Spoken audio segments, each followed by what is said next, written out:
أعوذ بالله من الشيطان الرجيم. بسم الله الرحمن الرحيم. سأل سائل بعذاب واقع للكافرين ليس له دافع من الله ذي المعارج. تعرج الملائكة والروح إليه في يوم كان مقداره 50,000 سنة فاصبر صبرا جميلا إنهم يرونه بعيدا ونراه قريبا يوم تكون السماء كالمهل وتكون الجبال كالعهن ولا يسأل حميم حميما يبصرونهم يود المجرم لو يفتدي من عذاب يومئذ ببنيه وصاحبته وأخيه وفصيلته التي تؤذيه ومن في الأرض جميعا ثم ينجيه كلا إنها لظى نزاعة للشوى تدعو من أدبر وتولى وجمع فأوعى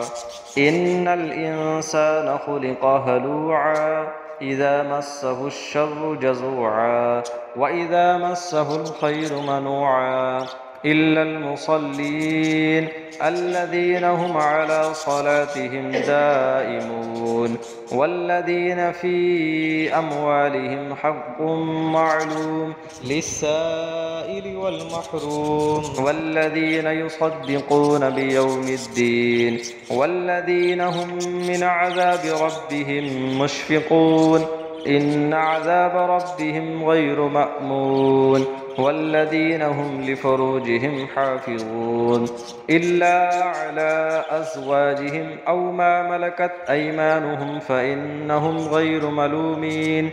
فمن ابتغى وراء ذلك فأولئك هم العادون والذين هم لأماناتهم وعهدهم راعون والذين هم بشهاداتهم قائمون والذين هم على صلاتهم يحافظون أولئك في جنات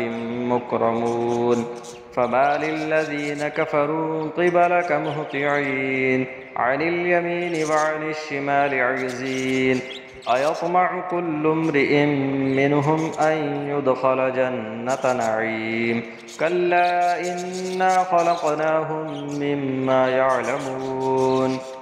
فلا أقسم برب المشارق والمغارب إنا لقادرون على